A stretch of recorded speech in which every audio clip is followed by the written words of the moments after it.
I always thought about upgrading my microphone for a while. I always wanted to change to an XLR microphone instead of a USB microphone. Although it's much more expensive, I think it's a necessary upgrade for reasons I will dive into later on. This is just gonna be me talking about some new stuff and some other jargon, like talking and comparing my previous microphone to this one. Although I'm a very small content creator, I do know stuff about microphones and ways that can help your audio from your videos improve. Hopefully I remember to timestamp stuff that might be useful for a small content creator like myself. There's a lot of things that I wish I knew before I started that now I know, so I'm just gonna give you all the information. Let's start off with the most important part of the microphone, the sound of it. I am not really finished configuring the settings I like, but it is pretty close to it. So this is my upgraded microphone right now. Although I'm blind, I can still see you from a mile away. And this is my USB microphone.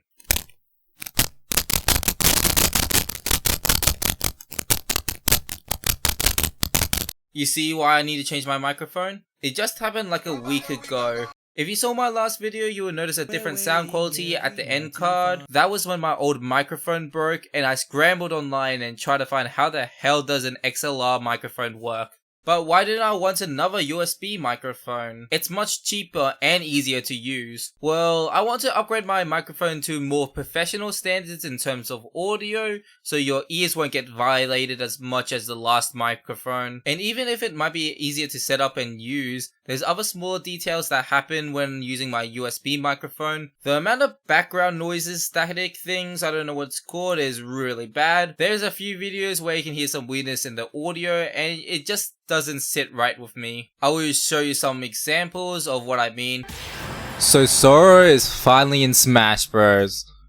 Why give a basic answer when no one cares or gives a... The virus, of course, which makes everything to be online, which I can... Some stuff might be Audacity, but I'm not too sure since I haven't tested my new microphone yet with the new recording. Post note, it works really well. There's only one issue right now, and it's just some other application. I'll probably explain it later on in the video. And yeah, right back to my video, yeah. But with an XLR microphone, they are not trying to cram everything in one microphone, so the XLR microphone can basically minimize the amount of static while improving the sound quality. This is why I think you need the audio interface. It basically connects the microphone to the computer. There are other stuff, but I absolutely not gonna pretend that I understand it. Before I show you my upgraded microphone setup, I will show you my previous microphone. Before I was using a USB microphone set from Kogan. Their quality is a 50-50, but they are cheap and it does take too long to get to your house. Right now, I took the microphone off the stand because it's... So this USB microphone does look like it's an XLR because of the bottom, but this is definitely a USB microphone. They just have an XLR to USB cord just because, well, the sound quality is... It's serviceable, but a massive pain to deal with. The only thing good I can say about it is it came with a pop filter, wind muff, and a stand. Now my upgraded microphone setup is much better. Don't worry about the cable management, that isn't my strong suit. I have an Audio-Technica AT2020 XLR microphone, Focusrite Scarlett 2i2 3rd gen, and a heavy duty XLR cable. Sorry, I'm just reading this.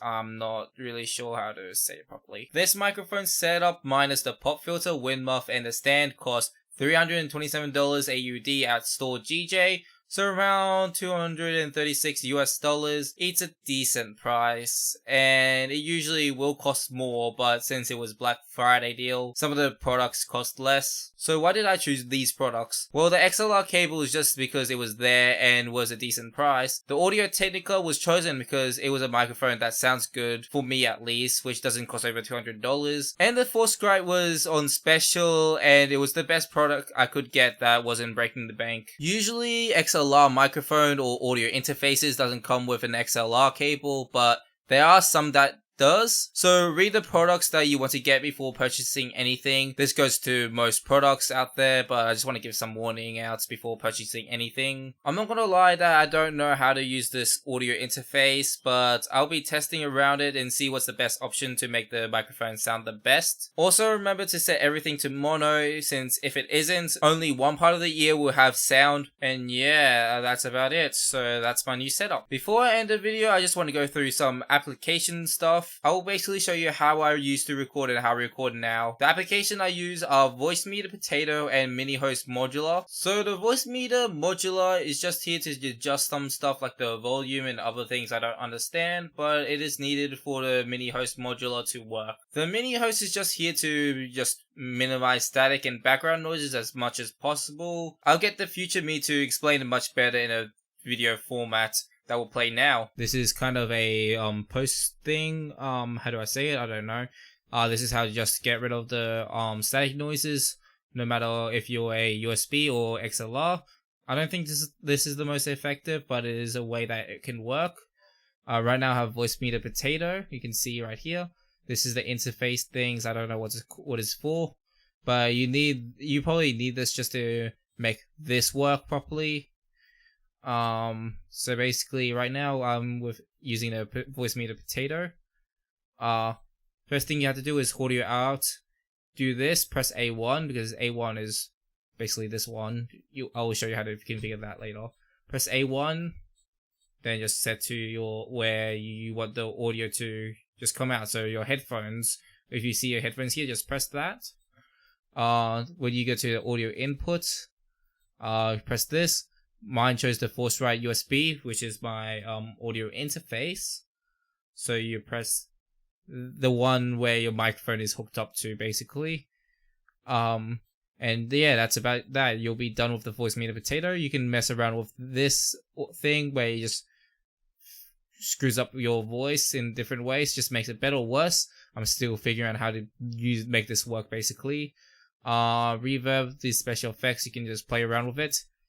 Another thing you should know is if you're using an XLR, to put this on mono, because if you don't, it will do this, and you don't like it when it does something like this. So you always set it on mono. Also A1, I'll show you what it does, but I probably can't talk properly. Okay, hello. Basically, just it just repeats your voice to you. It's really good for just knowing if the audio is good or not. And yeah, after you got that done, get the Mini-Host Modulator. Download this. Just type Mini-Host modular 60, and it should be the 64-bit. And right now, the first thing before you do it, right now I'm using it, so don't worry about it. Go to so just ignore this. So it should be blank. Everything should be blank. So when you have the modular host thing on, press Preferences, then Device, then Voicemeeter Potato Insert Virtual ASIO, that thing. Then I think that should be good to go, where this will connect to Voicemeeter Potato. And after that, it should show nothing. So I'm just gonna make a new one right now. I want to right click, add plugin. Where is it again? Reify standalone. Should be this one. Yes, this one. Then you're meant to drag this one into this, then drag that one into there. That's always easy to know. I want to delete this one. I don't need this one. Then it should show something like this, or show something else, or just remember to put this in subtract. Then after that, you should be quiet for maybe like 5-6 seconds.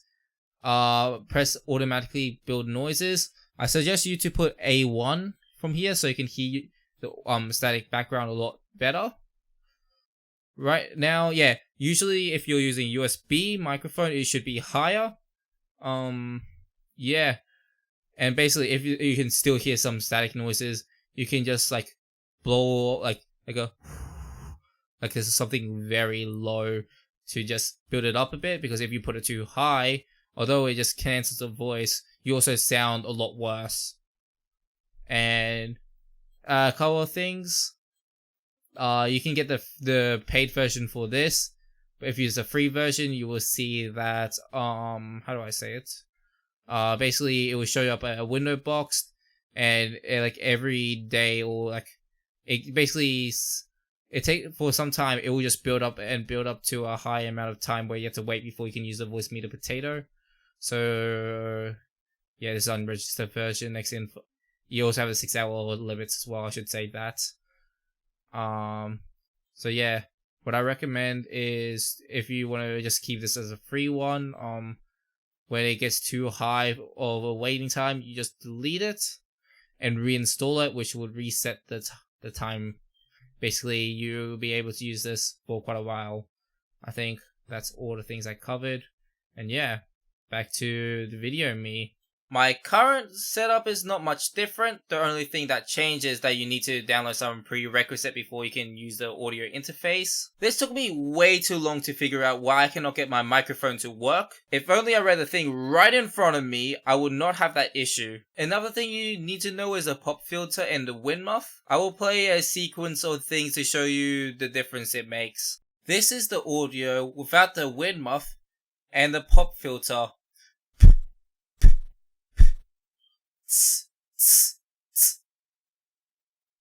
This audio is with the wind muff.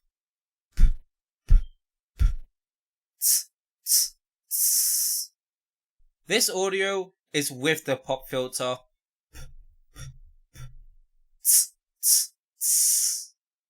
This audio is with the pop filter and the wind muff. The distance from your mic also matters. All you need to know is just to test around the right length from you and the microphone. If you're putting your microphone in a good amount of distance, you might not need those two, but if you want to be close, using these items is good.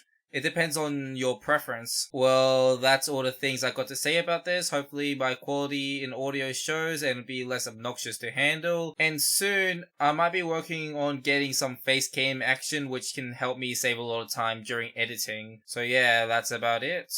教えてよ、教えてよ、その仕組みを。僕の中に誰かいるの